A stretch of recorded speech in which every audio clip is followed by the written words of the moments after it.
நஹ்மதுஹு வ நஸ்தஈனுஹு மை யஹ்திஹில்லாஹு ஃபலா முதில்ல லஹு வ மை யுத்லில் ஃபலா ஹாதிய லஹு அஷ்ஹது அன் லா இலாஹா இல்லல்லாஹ் வஹ்தஹு லா ஷரீக லஹு வ அஷ்ஹது அன்ன முஹம்மதன் அப்துஹு வ ரசூலுஹு அம்மா பஅத் ஃபகத் கால அல்லாஹு தஆலா ஃபில் குர்ஆனில் அலீம் அஊது பில்லாஹி மினஷ் ஷைத்தானிர் ரஜீம் ஐனமா தகூனு யுத்ரிகுமுல் மௌத் கால நபியு ஸல்லல்லாஹு அலைஹி வஸல்லம் ஜூருல் குபூர் ஃபஇன்னஹா துதக்கிருல் ஆஹிரா.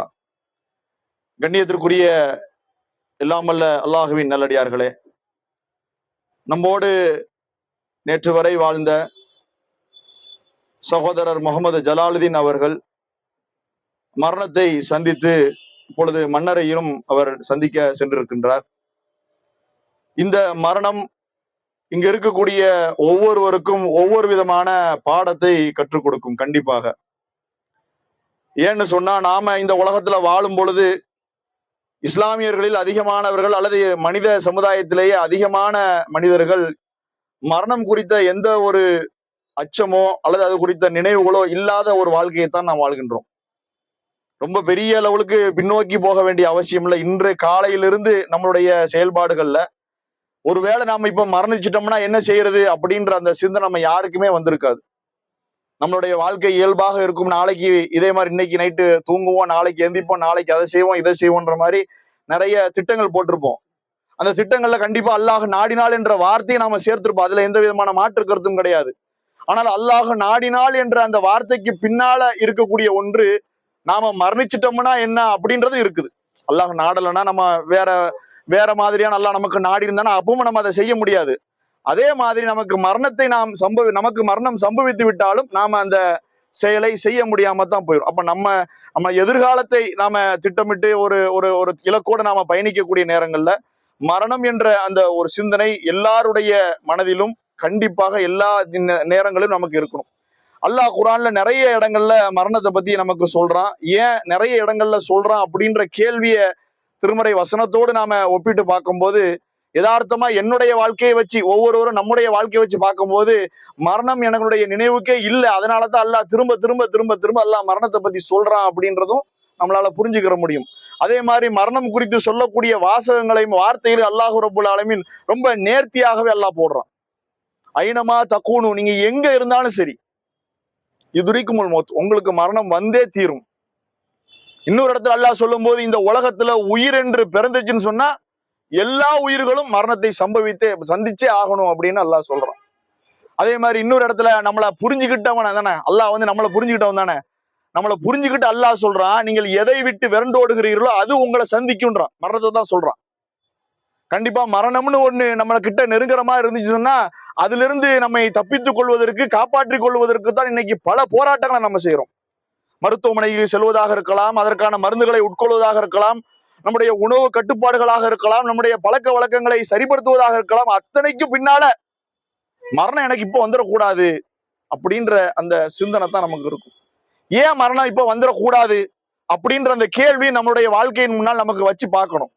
ஏன் அப்படி நமக்கு இப்ப மரணம் வந்துடக்கூடாதுன்ற அந்த கேள்விக்கான பதில நாம சொல்லும் போது பெரும்பாலான மனிதர்கள் என்ன சொல்லுவோம் அப்படின்னா, நிறைய எனக்கு கமிட்மெண்ட் இருக்குது, திருமணம் முடியாதவராக இருந்தால் நான் ஒரு நல்ல மார்க்கமுள்ள பெண்ணை நான் திருமணம் முடிக்கணும், என்னுடைய பெற்றோரை நான் நல்ல முறையில கவனிக்கணும், அவங்களுடைய தேவைகள் எல்லாம் பூர்த்தி செய்ய நான் நல்லா சம்பாதிக்கணும், லைஃப்ல செட்டில் ஆகணும், இப்படின்ற மாதிரியான கனவு அவருக்கு இருக்கும். சரி, திருமணம் முடிஞ்சதுக்கு பின்னாடி ஒரு நல்ல குழந்தைய வாரிசுகளை பெற்றோட என் குடும்பத்தினுடைய எதிர்கால சந்ததிகளை நான் உருவாக்கணும், அவர்களுக்கு தேவையானதை நான் உழைக்கணும், சம்பாதிக்கணும், அவர்களுக்கு சேர்த்து வைக்கணும், அவங்கள வார்த்து எடுக்கணும் அப்படின்ற அந்த இலக்கு அவருக்கு இருக்கும். சரி, பிள்ளைங்க எல்லாம் படிச்சு கிடிச்சு ஓரளவுக்கு மேல வந்துட்டாங்கன்னா, சரி இவ்வளவு கஷ்டப்பட்டு வளர்த்துட்டு அந்த பிள்ளைக்கு ஒரு கல்யாணத்தை பண்ணி பார்க்கணுன்ற ஒரு ஆசை அவருக்கு வந்துடும். சரி, கல்யாணத்தை முடிஞ்சிருச்சு, ஓகேவா போயிடலாமா அப்படின்னு கேட்டா, பேரம் பேத்தி பிறக்கட்டும், மடியில போட்டு நம்ம அந்த பாக்கியத்தை நம்ம அடைஞ்சிடணும்ல அப்படின்னு இப்படி நம்மளுடைய ஒவ்வொரு பருவத்திலும் அல்லது ஒவ்வொரு வயதிலும் நம்மளுடைய கமிட்மெண்ட் என்பது இருந்துகிட்டே தான் இருக்குதே தவிர, ரைட் ஓகே எல்லாமே முடிஞ்சிச்சுப்பா, அல்லாஹ் கூப்பிட்டா போக வேண்டியதான் அப்படின்ற மாதிரியான எந்த நிலையிலும் நம்மளுடைய செயல்பாடுகள் இல்லை. ஆனா இதை ஒரு ஆள்கிட்ட நம்ம ஒரு இஸ்லாமியர்கிட்ட கேள்வியா கேட்டோன்னு வச்சுக்காங்களேன், எல்லாத்துக்கும் கரெக்டா அல்லாஹ் கூப்பிட்டா போயிட வேண்டியதானங்க. ஆனா நம்மளுடைய செயல்பாடுகள் எப்படி இருக்கணும்னா அப்படி இருக்காது.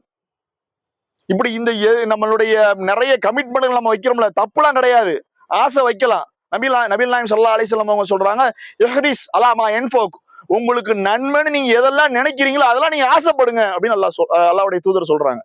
எல்லாத்தையும் நம்ம ஆசைப்படலாம், ஆனால் நாம எங்க கவனிக்கணும் அப்படின்னு சொன்னா, நம்மளுடைய வாழ்க்கை இந்த வாழ்நாள்ல உயிரோடு இருக்கக்கூடிய நேரங்கள்ல நாம எப்படி வாழ்றோம், நாம ஒரு இஸ்லாமிய கொள்கையை நம்முடைய வாழ்க்கை நெறியாக ஏற்று வாழ்ந்து கொண்டிருக்கிறோம் என்று சொன்னால், அந்த இஸ்லாமிய கொள்கை கோட்பாடுக்கு உட்பட்ட வாழ்க்கையை தான் நாம் அமைத்திருக்கிறோமா என்பதை நாம் ஒவ்வொருவரும் சிந்தித்து பார்க்கணும். அல்லாஹ் ரப்புல் ஆலமீன் தன்னுடைய திருமுறையில் சொன்ன அடிப்படையில தான் என்னுடைய வாழ்க்கை பயணம் அமைகின்றதா? நபிகள் நாயகம் ஸல்லல்லாஹு அலைஹி வஸல்லம் அவர்கள் 23 ஆண்டு காலம் வாழ்ந்து ஒரு வாழ்வு நெறியை நமக்கு கற்றுத்தந்து விட்டு சென்றிருக்கிறார்கள். அந்த வாழ்க்கை நெறியைத்தான் நான் பின்பற்றுகிறேனா என்பதையெல்லாம் நாம் சிந்திச்சு பார்க்கணும்.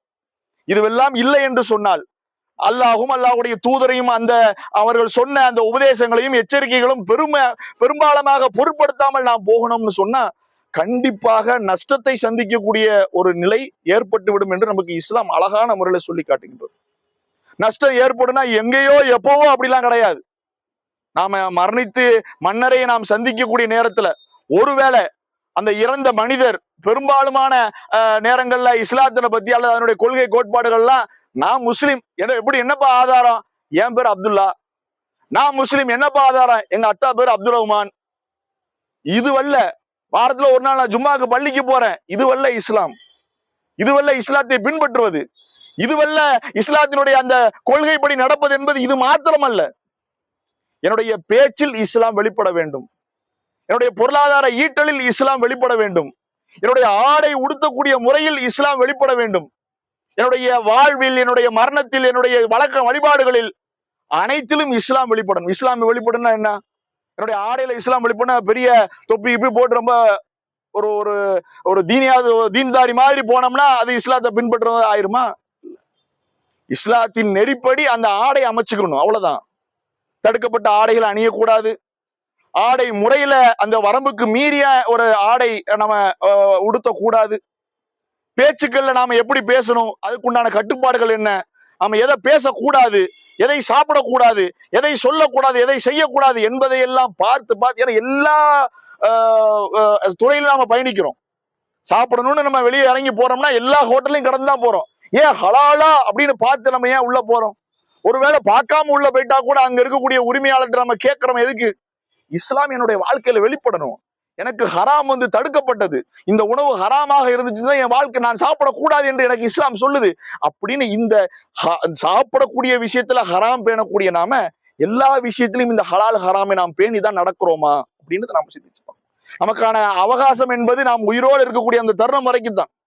உயிர் நம்மளை விட்டு போயிடுச்சுன்னு சொன்னா நம்மளுடைய இறுதி அந்த நேரங்கள்ல நமக்கு நடத்தப்படக்கூடிய அந்த தொழுகை, அதுக்கு பின்னால் இப்ப அடக்கம் பண்ணி நிக்கிறோம்ல, இதுதான் மிச்சம் இருக்கும் நமக்காக செய்யறது என்பது. அதை தாண்டிய விஷயங்கள் அவங்களுடைய குடும்பத்தார் அவர்களுக்காக பிரார்த்தனை செய்வதும் அல்லாஹ்விடத்துல அது ஏற்றுக்கொள்ளப்படும். அது அவங்களுக்காக கேட்கலாம் அப்படின்ற நமக்கு மார்க்கம் சொன்ன அடிப்படையில அது செய்யலாம். ஆனா நான் எனக்கு மரணம் வந்துருச்சு, நான் ஒரு 2 ரக்காத் தொழணும்னு நினைக்கிறேன், என்னால முடியுமா? ஒழு செய்யணும்னு நினைக்கிறேன், கையை கழுவணும்னு நினைக்கிறேன், அல்லாஹ்ன்ற வார்த்தையை உச்சரிக்கணும்னு நினைக்கிறேன், முடியுமான்னு கேட்டா அதெல்லாம் முடியாது. எல்லாமே நம்முடைய மரணம் நம்மை சம்பவிக்கக்கூடிய அந்த தருணம் வரைக்கும் தான் அனைத்தும் செய்ய முடியும். அப்படி செய்யக்கூடிய வாய்ப்பை பெற்றிருக்கக்கூடிய நாம் ஒவ்வொருவரும் எப்படி அதை அமைத்துக் கொள்ள வேண்டும் என்று சொன்னால், அல்லாஹும் அல்லாஹுடைய தூதரும் சொன்ன அடிப்படையை தான் நாம் அமைச்சு. நீங்க யோசிச்சு பாருங்க, நம்ம இந்த சகோதரர் இறந்துட்டாங்க, இவங்களுடைய ஜனாசா தொழுகையிலிருந்து இப்போ வரைக்கும் நாம எப்படிலாம் இந்த செயல்பாடுகள் நம்ம எப்படிலாம் அமைச்சிருக்கிறோம், அந்த குடும்பத்தார் எப்படி விருப்பப்பட்டாங்க, அது நம்ம எப்படி அமைச்சிருக்கிறோம் அப்படின்னா, அவர்கள் மரணித்ததற்கு பின்னாலும் அவர்களுக்கு செய்யக்கூடிய இறுதி நிகழ்வுகள் கூட அல்லாஹும் அல்லாஹ்வுடைய தூதரும் சொன்ன அடிப்படையில் நாம் அதை அமைச்சுக்கணும். அந்த தொழுகை நபி வழி அடிப்படையில நாம அந்த தொழுகையை அமைச்சுக்கணும். அந்த தொழுகையை நடத்தக்கூடியவர்களுக்கு உரிமை பெற்றவர்கள் அந்த குடும்பத்தினர், அவர்கள் தான் அதை முன்னின்று தொழுகை அது நடத்த வேண்டும்.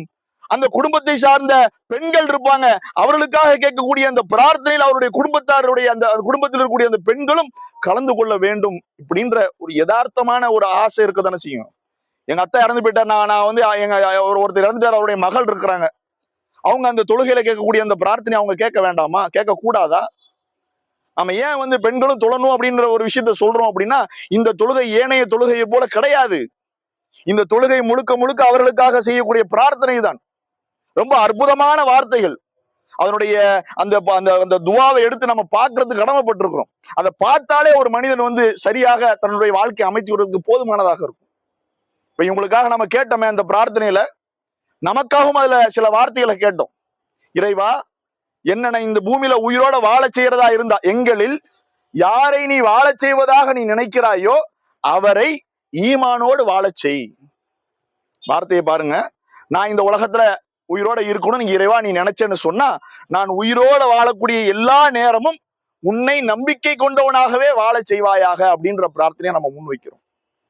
அதே மாதிரி நான் எங்களில் யாராவது ஒருவருக்கு நீ மரணத்தை நாடினார் என்றால் அவரை உனக்கு கட்டுப்பட்ட நிலையில் நீ சொன்ன அடிப்படையில் வாழ்ந்தவராக, நீ சொன்ன உன்னுடைய சொல்லுக்கு மாறு செய்யாதவராக, உன்னுடைய தூதர் காட்டிய அந்த வழிக்கு மாற்றமாக நடக்காதவராக என்னை நீ மரணிக்க செய் அப்படின்ற பிரார்த்தனை நம்ம கேட்கிறோம்.